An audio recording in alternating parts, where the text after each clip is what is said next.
नमस्कार, जय माँ शारदा। अकाया वैदिक एस्ट्रो में एक बार फिर से आपका स्वागत है।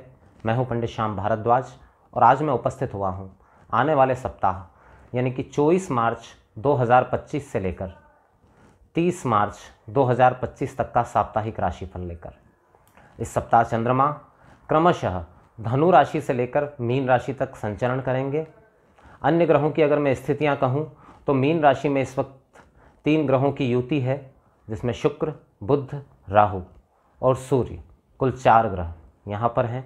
और देवगुरु बृहस्पति वृषभ राशि में संचरण कर रहे हैं, केतु कन्या राशि में और मंगल मिथुन राशि। 29 मार्च को शनिदेव अपना राशि परिवर्तन कर जाएंगे। इसके बारे में मैं विस्तार से 12 राशियों के वीडियो बना चुका हूँ। आप डिस्क्रिप्शन बॉक्स में अगर जाएंगे तो वहाँ पर आपको हर राशि की एक लिंक मिल जाएगी। तो कैसा रहने वाला है शनिदेव का यह राशि परिवर्तन आपकी राशि के लिए, इसकी जानकारी अगर आप लेना चाहते हैं तो डिस्क्रिप्शन बॉक्स में हर एक राशि की लिंक दी हुई है। वो लिंक देख करके आप जानकारी प्राप्त कर सकते हैं। और मेरे ये जो राशिफल है ये चंद्र राशि आधारित होते हैं, तो इसे नामाक्षर, लग्न या सूर्य राशि आधारित बिल्कुल ना माना जाए। अगर आप अपनी जन्म राशि के बारे में नहीं जानते हैं तो आप दिए गए नंबरों पर कॉल करके या कमेंट बॉक्स में अपनी जन्म तारीख और समय लिख करके और जानकारी प्राप्त कर सकते हैं। तो 29 मार्च को शनिदेव जो पिछले 2.5 वर्षों से कुंभ राशि में संचरण कर रहे थे, राशि परिवर्तन करके मीन राशि में पहुंच जाएंगे। जनजीवन से लेके हर एक राशि पर इसका बहुत ही प्रबल और बड़ा असर होने वाला है। इसकी जानकारी आपको डिस्क्रिप्शन बॉक्स में दिए हुए लिंक में जाकर के आप वहां से इसकी जानकारी प्राप्त कर सकते हैं।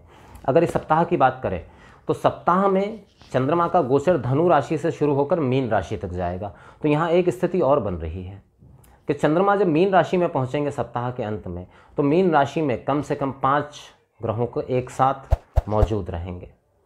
तो कुछ राशियों के लिए यह सप्ताह अत्यंत लाभदायक सिद्ध होने जा रहा है, कुछ के लिए सामान्य है और कुछ के लिए अभी भी और आने वाले समय के लिए भी थोड़ी टेंशन भरी स्थिति है। तो किन राशियों के लिए यह समय अच्छा रहने वाला है, सबसे पहले उनकी बात करते हैं।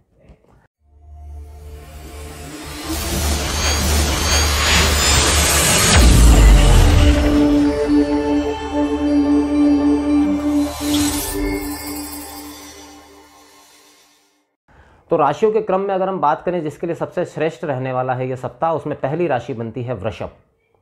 वृषभ राशि की शुरुआत जो है सप्ताह की वो शायद थोड़ी धीमी हो, लेकिन जैसे जैसे सप्ताह आगे बढ़ेगा मध्य सप्ताह में धन लाभ की संभावना, भाग्य का पूर्ण सहयोग, कार्य क्षेत्र में जो भी समस्याएं आ रही थी उनसे मुक्ति मिलेगी, बेरोजगारी का समय अगर चल रहा था तो नई नौकरी प्राप्त होने की संभावना, और साथ ही साथ प्रेम संबंधों में घनिष्ठता की भी संभावना यहाँ पर बनती हुई दिखाई दे रही है।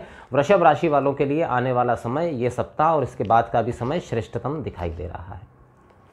दूसरी राशि की अगर हम बात करें जिसके लिए सप्ताह बेहतर होता हुआ दिखाई दे रहा है तो वो राशि बनती है कर्क। कर्क राशि के लिए यह सप्ताह उत्तरोत्तर उन्नति वाला सप्ताह है। हालांकि सप्ताह का अंत जो है वो थोड़ा सा मुश्किल भरा रह सकता है, लेकिन क्योंकि इसी सप्ताह में शनिदेव राशि परिवर्तन कर रहे हैं और ढैया भी समाप्त हो रहा है के लिए, तो रुके हुए सारे कार्य बनने लगेंगे। साथ ही साथ रुका हुआ अटका हुआ धन भी आपको प्राप्त हो सकता है। कोई नई डील, नया सौदा भी आप इस दौरान कर सकते हैं। अभी तक जो समस्याएं आपको चल रही थी वो शनि इस सप्ताह के अंत तक धीरे धीरे उन सभी समस्याओं के समाधान का रास्ता यहाँ पर कर्क राशि वालों को मिलता हुआ दिखाई दे रहा है। और किस राशि के लिए श्रेष्ठ रहने वाला है तो वो राशि बनती है तुला। तुला राशि के लिए सप्ताह बहुत ही शानदार रहने वाला है। आप किसी यात्रा पर भी जा सकते हैं, एक अच्छी और सुखद यात्रा की संभावना दिखाई दे रही है। माता के स्वास्थ्य में अगर समस्या चल रही थी तो उसका समाधान होगा। प्रॉपर्टी से संबंधित कोई डील अटकी हुई थी, कोई कार्य अटका हुआ था तो उसके भी बन जाने की संभावना यहाँ पर बनती हुई दिखाई दे रही है।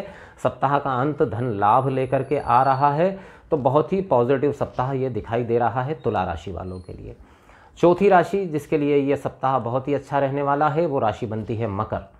मकर राशि के लिए क्योंकि 7.5 भी इसी सप्ताह के दौरान समाप्त होगी और साथ ही साथ आपकी पर्सनालिटी में वृद्धि, कार्य क्षेत्र का विस्तार, थोड़ी मेहनत ज़्यादा रह सकती है लेकिन कार्य क्षेत्र में बढ़ोतरी की पूरी संभावना है। धन लाभ की भी संभावना इस दौरान बनी हुई है। विदेश यात्रा के जो लोग इच्छुक हैं या जो बहुत समय से प्रयास कर रहे हैं विदेश यात्रा, चाहे वहाँ काम करना हो, पढ़ाई करना हो, किसी भी कार्य के लिए, तो उसके बन जाने की संभावना है। नया प्रेम संबंध भी आपका शुरू हो सकता है और पुराने प्रेम संबंध को विवाह में तब्दील करना चाहते हैं तो उसकी भी संभावना यहाँ बनी हुई है। तो ये है वो 4 राशियां जिनके लिए यह सप्ताह बहुत ही सुखद रहने वाला है। और इसी सप्ताह के दौरान इस वर्ष का सबसे बड़ा राशि परिवर्तन जो है, दंडाधिकारी शनिदेव राशि परिवर्तन करने जा रहे हैं। कुछ के लिए 7.5 समाप्त हो रही है, कुछ के लिए ढैया शुरू हो रहा है, कुछ का ढैया समाप्त हो रहा है। इन सब 12 राशियों की जानकारी अगर आप प्राप्त करना चाहते हैं तो डिस्क्रिप्शन बॉक्स में लिंक दी हुई है 12 राशियों की, वहाँ जा कर के आप अपनी राशि को चुनिए, उस पर क्लिक करिए और वहाँ से आपको जानकारी मिल जाएगी कि आने वाला वर्ष कैसा रह सकता है। 12 राशियों के लिए शनि के राशि परिवर्तन का क्या प्रभाव रहेगा आपके जीवन पर। साथ ही साथ कहना चाहूँगा कि राशि फल जो है वो अंतिम विश्लेषण नहीं है। अगर आप कोई बड़ा निर्णय लेना चाहते हैं, किसी बड़े नतीजे पर पहुंचना चाहते हैं तो कुंडली विश्लेषण अत्यंत आवश्यक है। और साथ ही साथ मेरा ये जो राशिफल है ये चंद्र राशि आधारित है। चंद्र राशि की जानकारी आप प्राप्त करना चाहते हैं तो दिए गए नंबरों पर कॉल करके या वीडियो के कमेंट बॉक्स में अपनी जन्म तिथि लिख करके भेजिए, आपको जानकारी अवश्य ही दी जाएगी। इसी के साथ अपने शब्दों को अभी यहीं विराम देता हूँ, फिर उपस्थित होता हूँ एक नए विषय के साथ। जय मां शारदा।